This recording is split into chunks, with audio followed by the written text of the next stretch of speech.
Putin will be publicly absolutely glowing about this visit. It's the best thing ever, and it went exactly according to plan. I think privately he would have wished for a whole lot more.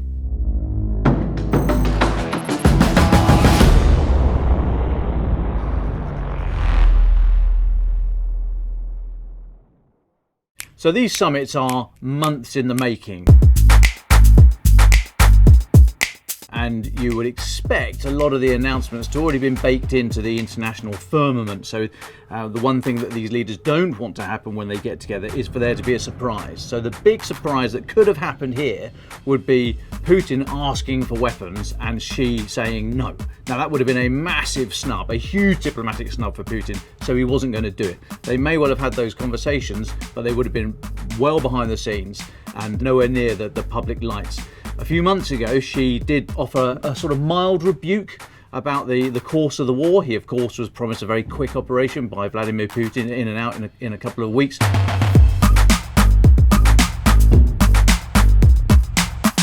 And it's dragged on now for over a year. It's giving autocracies a bad name, and Xi doesn't want that when he's got hungry eyes looking at Taiwan. So there was nothing going to happen here that was going to embarrass either side. But actually, it is a bit of a snub that he wasn't able to come away with any weapons or money. And if they were, then I don't think there'd be anything like the numbers that he would have wanted.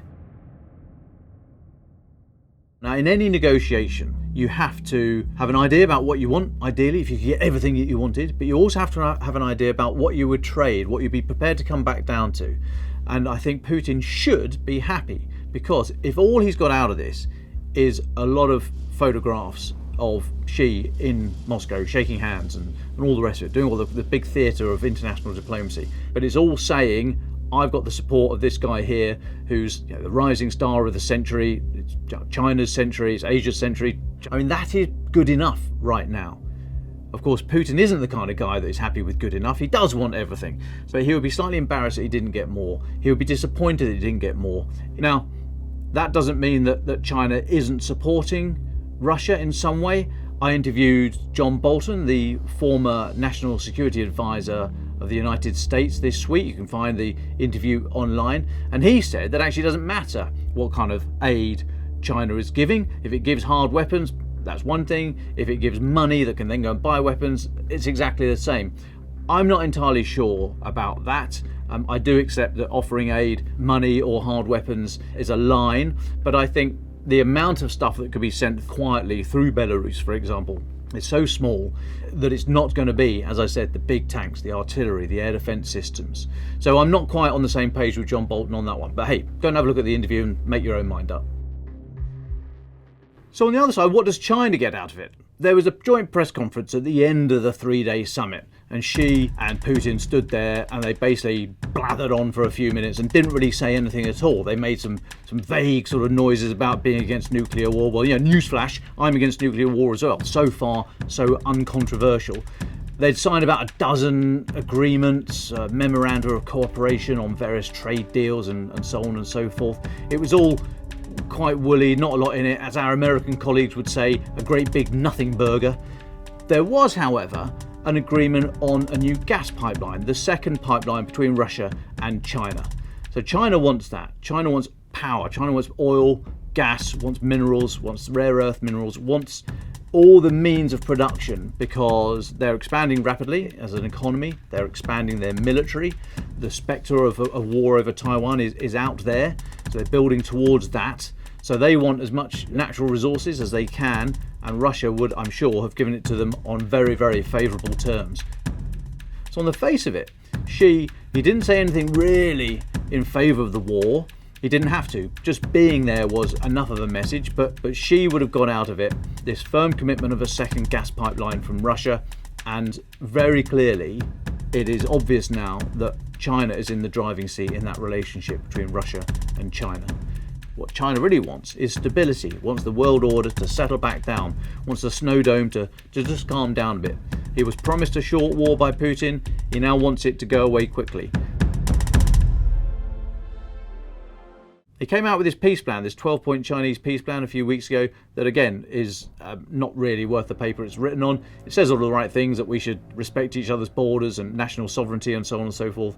all the things that Putin's just ridden roughshod over with 200,000 troops and a load of T-72s, mainly burnt out T-72s now, but the point is there.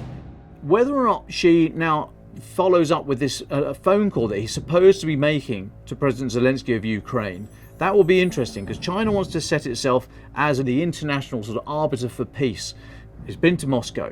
He's not going to go to Kyiv, but there's this promised phone call.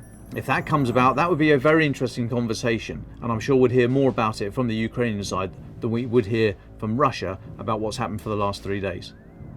Now, interestingly, as Xi and Putin were meeting in Moscow, Fumio Kishida, the Prime Minister of Japan, he visited Kyiv, met President Zelensky and his senior military and political leadership.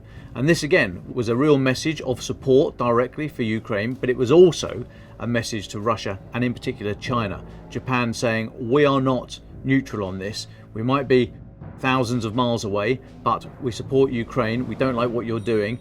And of course, Japan has its own territorial disputes with both China and Russia over a number of islands in the region, and very firmly is part of what's loosely titled the Western orbit. They stand up for the rules-based international order, the way the world decided to organise itself after the Second World War. Japan is very firmly in that club, a major world power, huge economy, and Japan is saying, we are not idle bystanders here.